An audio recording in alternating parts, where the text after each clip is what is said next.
যারা অন্য কোনো দল আসলে একেবারে ডিজাস্টার হয়ে যাবে এরকম মনে করে, তাদের প্রধান দায়িত্ব হচ্ছে এখন ডক্টর ইউনূসকে রাজনীতিতে নিয়ে আসা। এই ইনফরমেশনটা আমি জানতাম না যে 2007 সালে ইউনূস সাহেব 5 বছরের জন্য একটা টেনিউর চেয়েছিলেন।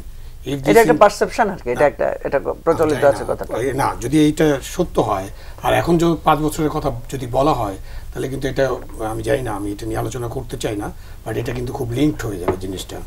কেন উনি 5 বছর টেনিউর চেয়েছেন, এখন আবার 5 বছর আমরা চাচ্ছি ওনাকে, মানে কেউ কেউ চাচ্ছেন, তো এগুলো খুব লিঙ্ক হয়ে যাবে। এখন কোনো ইন্টারিম গভর্নমেন্ট, কোনো তত্ত্বাবধায়ক সরকার এরকম টেনিউর চাইতেই পারে না, কেন নামটাই তো ভাই ইন্টারিম গভর্নমেন্ট, অন্তর্বর্তীকালীন, মানে হচ্ছে দুই সরকারের মাঝখানে। একটা সরকার ছিল কর্তৃত্ববাদী সরকার, অগণতান্ত্রিক সরকার, যাকে আমরা অনির্বাচিত সরকারও বলতে পারি কারণ নির্বাচনগুলো ঠিকমতো হয়নি। আরেকটা সরকারের কাছে যাবে যেখানে জনগণ নির্বাচন অংশগ্রহণ করবে, জনগণের রায়ে একটা কিছু ঘটবে, জনগণ যাদেরকে ভালো মনে করবে। জনগণ যদি এবি পার্টিকে ভালো মনে করে তাহলে তো আমার কোনো অসুবিধা নেই, বা কারোই কোনো অসুবিধা নেই। জনগণ যদি জামাতে ইসলামকে ভালো মনে করে ভালো, জনগণ যদি বিএনপিকে ভালো মনে করে ভালো। কিন্তু আমরা যদি এখন বলি যে বিএনপি যদি নির্বাচিত হয় তাহলে দেশটা ম্যাসাকার হয়ে যাবে, এই ধরনের অপিনিয়ন দেওয়াটা কিন্তু খুব রিস্কি, এবং অপিনিয়ন দিতেই পারে, যে কোনো মানুষের যে কোনো অপিনিয়ন থাকতে পারে। এখন আপনি সম্ভাবনা দেখছেন তাদের কি আমরা দেশে কোনো নির্বাচন ছাড়াই কি চলতে থাকবো নাকি? এটা ক্লিয়ার উত্তর হচ্ছে যে আমরা এটা চলতে পারবো না। আপনি কোথায় কাকে নিউট্রালাইজ করতে হবে, রিফর্ম করতে হবে, কতটুকু করতে পারবেন করেন, অসুবিধা নেই তো করেন। ইন্টেলিজেন্স কতটুকু ইনভলভ হবে, কতটুকু ইনভলভ হবে না আপনি করতে পারলে করেন, ওটার জন্য তো সংস্কার করার দরকার নেই। মানে এই সংস্কার কমিশনের কোথাও তো কোনো রিপোর্টে দেখলাম না যে এই যে ইন্টেলিজেন্স ডিপার্টমেন্ট আমাদের যে রাজনীতিতে অংশগ্রহণ করে, যেটা আমাদের যখন রাজনীতিতে স্বৈরশাসক বললে কেউ রাগ করতে পারেন, বা যখন সেনাবাহিনী প্রধানরা রাজনীতি করছেন তখন থেকে তো ইন্টেলিজেন্স এই রাজনীতিতে আসে। তার মানে গত 50 বছর ধরে ইন্টেলিজেন্স রাজনীতিতে অংশগ্রহণ করে। ডেমোক্রেসি আসার পরেও কিন্তু ইন্টেলিজেন্স রাজনীতিতে আছে।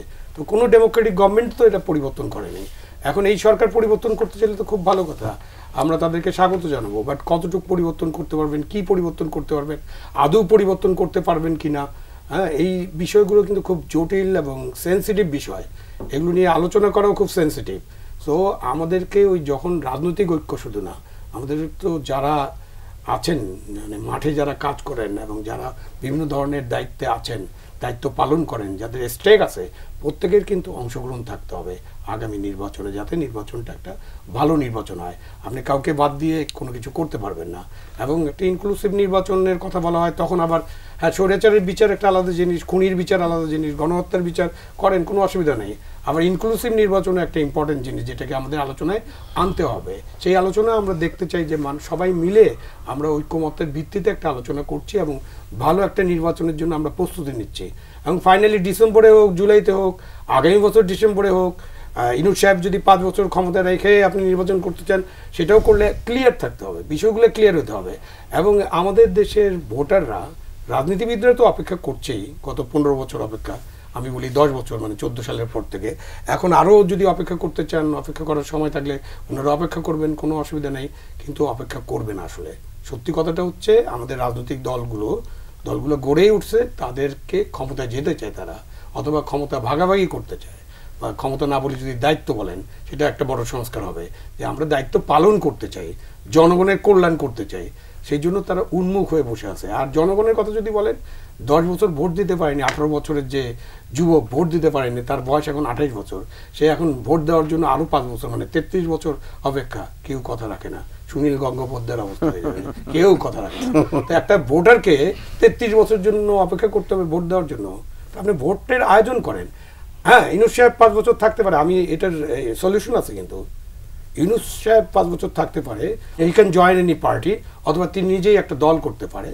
এবং উনি যদি এত পপুলার হয়, এবং আমি হয়তো ইউনূস সাহেবকে সাপোর্ট করবো, আমি ইউনূস সাহেবের দলকে হয়তো ভোট দিব না যদি ইউনূস সাহেবের কোনো দল থাকে। কারণ আমি যদি দেখি যে তার ইমেজ, নানান বিষয় নিয়ে যখন চিন্তা করবো, তখন ইউনূস সাহেব আমার কাছে অবশ্যই অন্য অনেক নেতার চেয়ে একটা বড় অবস্থানে আছেন এখন পর্যন্ত, মানে আজকে পর্যন্ত। সো আমি তাকে সাপোর্ট করবো, এবং জনগণ হয়তো তাকে সাপোর্ট করবে। উনি একটা দল করুক, দল করে যে হাইকোর্ট, যে সুপ্রিম কোর্টে যে রায় হচ্ছে, যে এই যে অ্যামেন্ডমেন্টটা যে বাতিল করা হয়েছে, যার ফলে তত্ত্বাবধায়ক সরকার ফিরে আসার সুযোগ হয়েছে। সো ইউনূস সাহেব এনসিপিতেও যোগ দিতে পারে, বা অন্য যে কোনো দল করতে পারে। উনি দল করুক এবং জনগণের কাছে ম্যান্ডেট নেক না। জনগণের যদি 90% বা আমাদের 90 তো লাগে না, জি। ইভেন আপনি যদি ওই যে আরেকটা ভোটের কথা আলোচনা হয় না, রিপ্রেজেন্টেশন আলোচনা হয় যে পপুলার ভোটে না রিপ্রেজেন্টেশন হবে, তো ইউনূস সাহেবের এই পপুলারিটি নিশ্চয়ই 50%-এর বেশি আছে।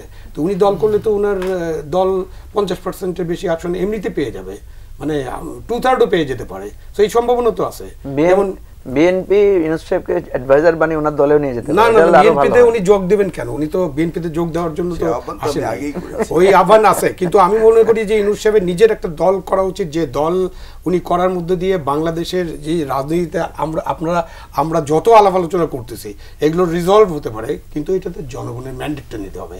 একটা অভ্যুত্থানের মধ্যে দিয়ে ক্ষমতায় আসা আর জনগণের ম্যান্ডেট নিয়ে আসার মধ্যে অনেক পার্থক্য থাকবে। তো সো উনি একটা দল করলে নিশ্চয়ই এই দল পপুলার হবে, এবং দলটা নির্বাচনে যাক, মাঝখানে একটা তত্ত্বাবধায়ক সরকার হোক, এবং এই উপদেষ্টাদের মধ্যে তত্ত্বাবধায়ক সরকারের প্রধান হওয়ার লোক আছে, উনারই থাকুক, থেকে একটা দল করেন, দল করে একটা মার্কা নেন, মার্কা নিয়ে আপনি জনগণের সামনে যান, অসুবিধা নাই তো।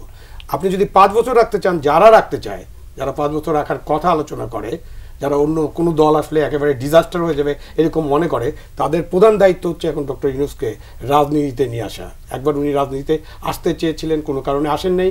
আমাদের অনেক সৌভাগ্য, নোবেল লরেট একজনকে পেয়েছি আমরা সরকারের প্রধান হিসাবে, সারা বিশ্বে ওনার অনেক পপুলারিটি আছে, অনেক কাজ করতে পারবেন। সুতরাং উনি এখন একটা রাজনৈতিক দল যদি করেন এবং ওটার প্রধান হন, সেই রাজনৈতিক দল মাঠে আসুক, আমরা দেখতে চাই যে তার কত পপুলারিটি আছে, কতজন তাকে ভোট দেন, এবং উনি যদি ভোটে নির্বাচিত হন কোনো অসুবিধা নেই, 5 বছর থাকবেন, এরপরে আবার ভোট হবে, ওনার যদি স্বাস্থ্য ভালো থাকে উনি আরও 5 বছর থাকবেন, কোনো তো অসুবিধা নেই। আর এটার যদি আমরা সংস্কার করি, এটা 4 বছর হতে পারে, 4-8 বছর হতে পারে।